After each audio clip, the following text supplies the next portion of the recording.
I'm here in Park City, Utah with my good friend Paul Zane Pilzer. Paul, how are you? Great.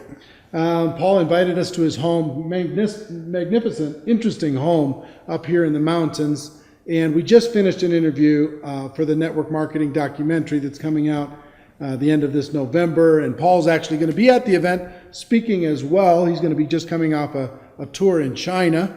And Paul is a entrepreneur. He is a college professor. He is an author of 11 best-selling books. The first book that I read that changed my thinking on distribution and how network marketing fit in the world was a book called Unlimited Wealth. I'd still recommend you get that book today.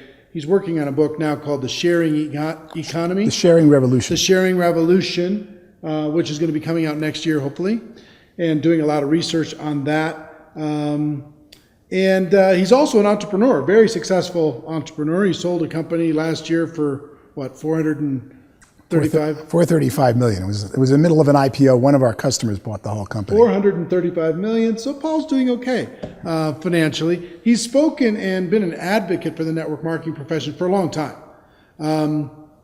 So first of all, thank you for agreeing to do the documentary. Thank you for saying hi to this community. Just so you know, this community is about 500,000 people around the world in hundreds and hundreds of network marketing companies and over 100 countries that watch this on a daily basis. So I want to just turn the camera on and have you say hello to them, but also share with me or share with them what you shared with me about the value of network marketing, what's happening in the economy today, and what you see moving forward in the future. The world economy, led by the U.S. economy, is in great shape. Our gross domestic product is going up every quarter by substantial numbers for the last few years. And I'm predicting far greater economic growth in our actual output, what we produce. Amazingly, at the same time, unemployment is skyrocketing. What we're seeing is the real growth is the growth per employed person in gross domestic product. An example I use in my work would be, let's go visit Pilzer's Island, where 10 people fish with a fishing line. And they go out every day and they barely catch enough fish with their line for each fisherman to feed their wife and their kids. And all of a sudden, new technology shows up, a missionary with a net. Now, 2 fishermen with the net, one to pilot the boat, one to throw the net, can catch all the fish that 10 used to with the lines. That's a 500% increase in productivity. The island still got the same amount of fish, but it's got 80% unemployment. And of course, the challenge is, how do we quickly get that 80%, the 8 fishermen who no longer are needed to fish, to do something else? And the problem is each job they should do doesn't exist yet. One becomes a teacher. They never knew you could hire a teacher. They thought you have to teach your own kids. One becomes a doctor. He takes care of sick. I thought you only take care of your own kids when they're sick. One becomes a roofer. They don't just fix the roof. He becomes a specialist at learning how to keep their huts from leaking. All of a sudden, the economy grows a major amount, 500%, with roofing, with teaching, with medicine on top of the fish. But notice, none of those jobs existed until the unemployment occurred, the 80% unemployment from the net. And that's where we are in the world today. Let me ask you a question on the unemployment. You say unemployment skyrocketing, but the reports, if you look on the news, they say unemployment's going down. Well, that's because we changed the definition a few years ago of unemployment. In the United States, if you haven't found a job for 6 months, we don't count you as looking. We say you're no longer on the unemployment rolls. So we really have, in the order of 30% by my numbers of the U.S. population, unemployed or underemployed. Doing some token, 30%. Doing some token job. And that's just looking at the people who are out there producing value and going to work. And you see it all the time. You know, look at the government's number of 7% unemployment because they're only counting the ones who are less than 6 months unemployed, right? And if you look close at that, you go, it doesn't fit my reality. Take a list of I like to take the list of the 24 little homes in the block I grew up on. Where are they now, and who's unemployed at 50 years old? Or do the unemployed list of your relatives, of your cousins, or take some body of population not based on where they work, and look who's unemployed, and you'll see 30% of the people in your life would love a job, would be working, but aren't finding something. Or would love a better job. Absolutely. Maybe they're working part-time somewhere. Not what they would call fully employed or utilized. Yeah. And then what we see is that those who are employed are making more money than ever before. We see that right now when you go to book an airline seat and they're all filled up. at prices 40, 50% above 5 years ago. We see that whenever you want to go to a certain restaurant or buy the newest car. They're all producing them, but you have to wait for it. So those who are doing well are doing better and better than ever before, and they're about 50, 60% of our economy. The challenge and crisis is, what are we going to do worldwide with the people who are laid off because we no longer need vinyl records or digital CDs or CD-ROMs or all these new things as technology keeps changing, and we find better ways to do things more efficiently. Or Uber is so much better way of getting somewhere in a town than using a taxi, but someone's got to go retrain the taxi driver how to own his own car, take it clean, and become an Uber entrepreneur. Or Airbnb is a certainly much, much better way to go stay in a city than some horrible hotel room where you got to wait in line and check in, and you don't know who you're asking, and everyone's trying to sell you something at every time, and a cup of coffee is $8, than staying with some friend of yours. In fact, one of my employees just recently, I asked who uses Airbnb. Girl raised her hand. I said, how do you use it? She said, I rent out the couch in my studio apartment.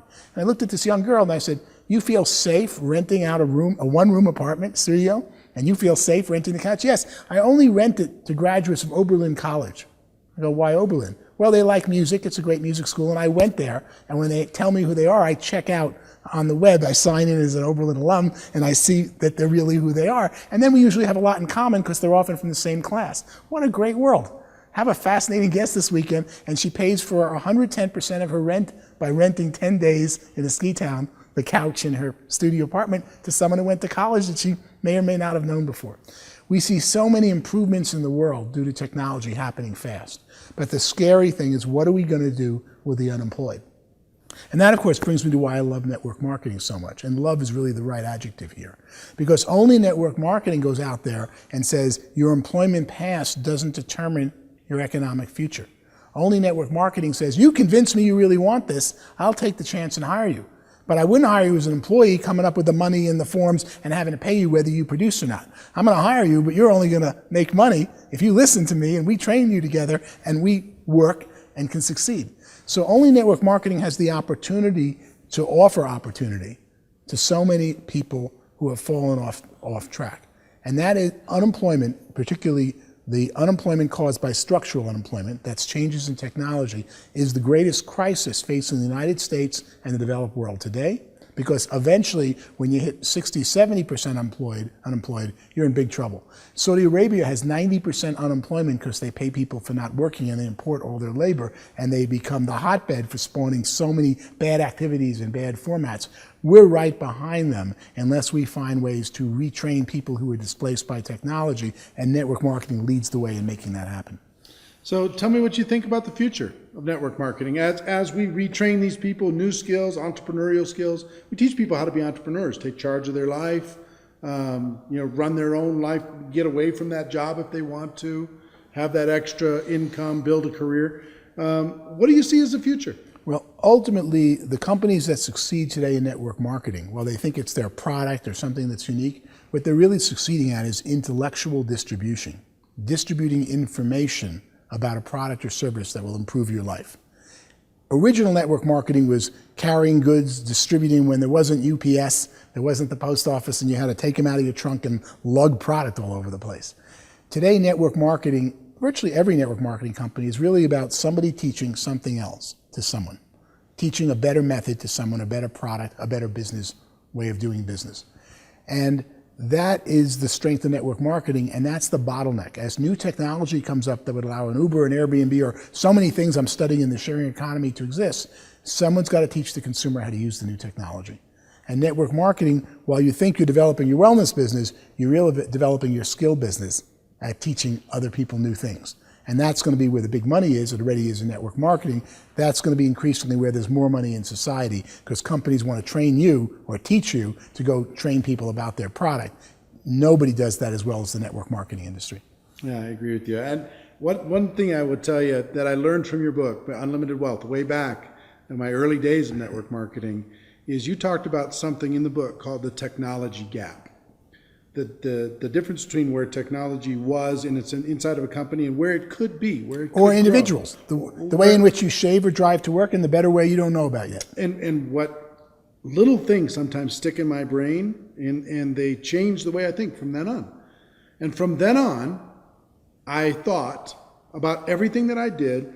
Where was I on this skill, my personal skill on finding people to talk to about my business? Where was I, and where's the best? What's the best there is? What's the blue chip standard? And what steps do I need to take in order to get from where I am to where I got? And every time I got to that next step, there was always something else. There was always a little growth. There was always somebody figured out a new way to be able to do it a little bit better, a little bit better. It's like climbing the mountains behind you. As you climb each mountain peak, you see another higher peak, but you couldn't have seen it because the mountain was in your way. And then you get to the higher peak and there's another mountain in your way, and you find there's always another higher mountain, or better way of doing something. But until you mastered the one you're challenged by, you didn't know there was another higher way. Well, instead of looking for the magic downline or the magic product or the magic compensation plan, I was looking for the magic me, because of the technology gap idea in my head that you planted from your book that said, you had me go, okay, here's where I am on the 7 skills of network marketing. Here's where I am in my own attitude. So talk about for a moment just about the value of deciding to be a lifelong learner, the value of getting excited about a new idea. And why network marketing rewards that so well and encourages that so well. Mm-hmm. It's a question of faith. You go out to learn a better method. You master some area of a computer. You master some way of doing something. You learn a new network marketing technique to build your downline or communicate with people. And then you have faith to go, even though I just did all this and all the work, there's a better way out there. I'm going to have to ride and use what I just learned, but in 3 months or 6 months, I'm going to start again, because there's always newer and better methods. And the people who succeed are the ones who adopt those the fastest. My quote back then in Unlimited Wealth was to the effect of, prosperity belongs to people who learn things the fastest. In the old days, you were told, learn this job, learn this function, do this and this better. I can hear my parents than everybody else. Wrong, because if you stay focused on one thing doing it better, there's a new method that's so much better that the person who uses the technology grows the fastest. You know what I found is interesting in network marketing? That the companies can focus on innovation, but I don't need to focus too much on innovation.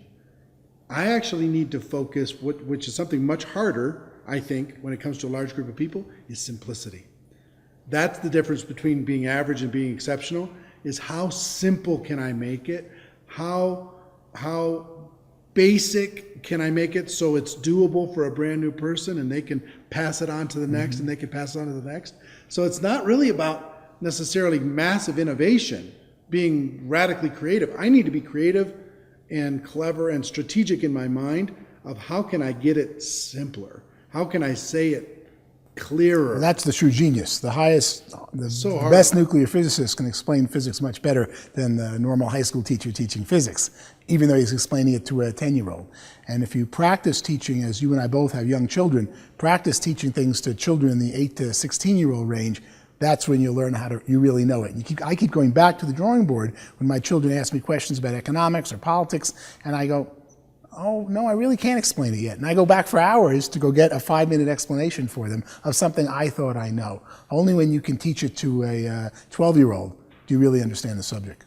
Well, Paul, we talked, we've been taking up a good portion of the time today. We talked probably an hour and a half on just the documentary itself before we decided to do this real quick. But I can't wait to see you in November at the Mirage in Las Vegas. Can't wait for you to enlighten people on all of the research that you've done and the value that you can bring to that community. I want to thank you for what you've contributed to my life and my career and my thinking, and what you've done for millions of other people in the network marketing profession. So I appreciate you, my friend. Thank you very much. All right. And ladies and gentlemen, our wish for you is that you decide to become a network marketing professional, that you decide to go pro, because it is a stone cold fact that we have a better way. Now let's go tell the world. Everybody have a great day. I'll see you next time. Take care. Bye-bye.